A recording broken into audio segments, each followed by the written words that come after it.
चाहिए, डूब के मर जाना चाहिए आप लोग। आपको शर्म आनी चाहिए। केंद्र में आप बैठे और बेटियों के साथ ऐसी हरकतें हो रही है, आपको शर्म आनी चाहिए। अगर किसी बेटी के साथ अत्याचार होता है और उसके खिलाफ कोई प्रोटेस्ट करता है तो आपकी दिल्ली पुलिस उसको उठा के जेल में डालती है। शर्म आनी चाहिए, डूब के मर जाना चाहिए आप लोगों को। जिधर भी देखो हवस के जल्लाद बैठे हैं। संभाल कर रखो अपनी फूल सी बेटियों को, क्योंकि देश चलाने वाले बेऔलाद बैठे हैं, बेऔलाद। उन्नाव रेप केस, आरोपी कुलदीप कुमार सेंगर, बीजेपी का विधायक, पहला उदाहरण। दूसरा उदाहरण आसिफा, 8 साल की मासूम बच्ची, कठुआ जम्मू का केस, इसमें भी आरोपी बीजेपी के नेता पाए जाते हैं। शाहजहांपुर यूपी का केस, चिन्मयानंद स्वामी एक बेटी को ब्लैकमेल कर रहा था, निवस्त्र होकर उससे मालिश कराता था। कौन है वो आदमी? वो है पूर्व गृह राज्य मंत्री बीजेपी की सरकार का।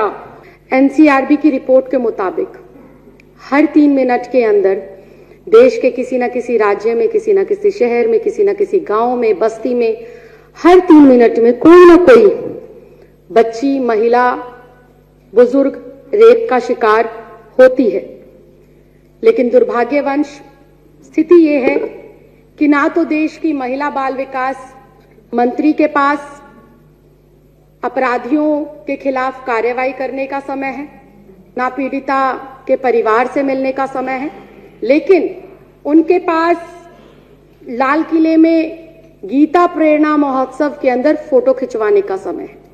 उसी कड़ी में देश के प्रधानमंत्री जी के भी पास बड़े बड़े ने स्पोर्ट्स पर्सन हो या अभिनेता हो, उनके साथ फोटो खिंचाने का समय है, उनकी शादियां अटेंड करने का समय है, लेकिन देश की बेटियों पर हो रहे अत्याचार, उनकी सुरक्षा, उनकी जिम्मेदारियों को लेकर देश के प्रधानमंत्री के पास टाइम नहीं है।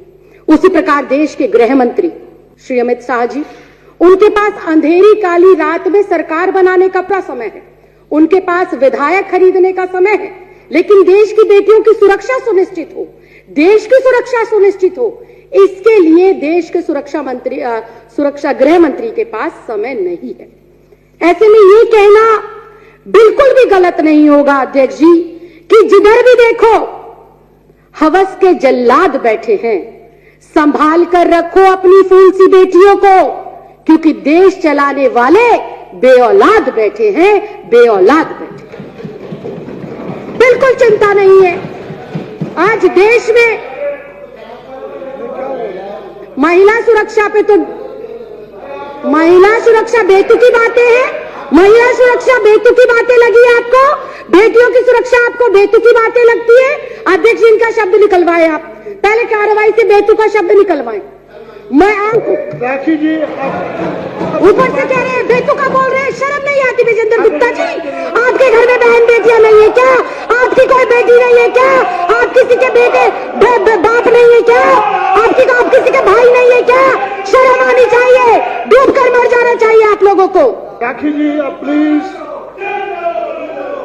माननीय सदस्यगण प्लीज, राखी जी कंटिन्यू करें। अध्यक्ष जी मैं दोबारा इस बात को दोहराऊंगी, जिधर भी देखो हवस के जल्लाद बैठे हैं। संभाल कर रखो अपनी फूल सी बेटियों को, क्योंकि देश चलाने वाले बेऔलाद बैठे हैं, बेऔलाद। अध्यक्ष जी आए दिन चाहे छोटी बच्ची हो, चाहे 27 साल की डॉक्टर हो, चाहे 56 साल की बुजुर्ग महिला हो, हर कोई हवस का शिकार बन रहा है, हर कोई रेप का शिकार बन रहा है। लेकिन सियासत में बैठे इन सियासतदानों को कोई फर्क ही नहीं पड़ता। कोई फूल सी बच्ची को नोच ले, कोई युवा बेटी को जिंदा जला दे, कोई बुजुर्ग महिला को नोच डाले, लेकिन इन सियासतदानों को फर्क नहीं पड़ता। ऐसे में सवाल उठता है कि देश जा किस ओर रहा है? देश की ये 50% जो आबादी है, इसको सुरक्षा मिलेगी कैसे? ये बड़ा सवाल है।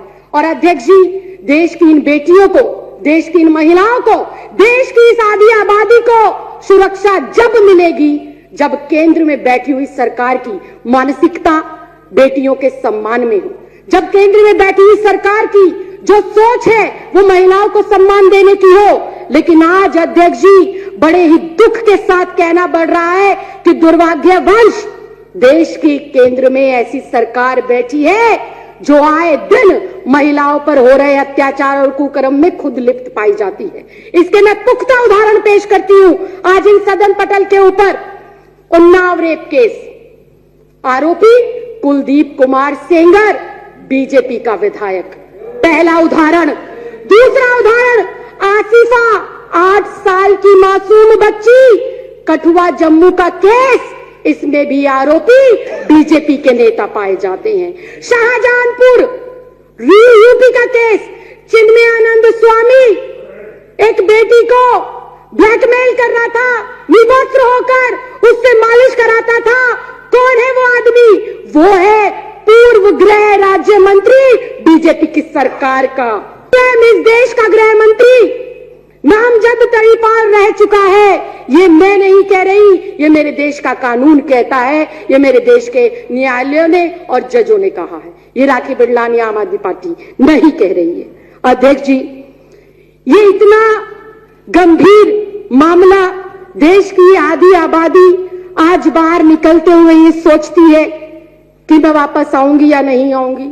आज हमारे माँ बाप, हमारे भाई बहन, हमारे रिश्तेदार, जब मेरी जैसी बेटियां अपने काम पर पढ़ने के लिए, लिखने के लिए जाती हैं, तो पता नहीं होता कि किस परिस्थिति में वो बेटी वापस आएगी। मन में अगर महिलाओं के लिए सम्मान है तो उनकी सुरक्षा भी सुनिश्चित की जा सकती है, उन्हें न्याय भी दिलाया जा सकता है और उनका सशक्तिकरण भी किया जा सकता है। मैं उम्मीद करूंगी कि देश में आज जो स्थिति है वो स्थिति भविष्य में ना हो, इसके लिए आज हर एक बेटी को जागना होगा, हर परिवार के सदस्य को जागना होगा और उखाड़ कर फेंकना होगा ऐसी मानसिकता के नेताओं को जो मानसिकता वो महिलाओं के विरोध में रखते हैं और जो उनकी मानसिकता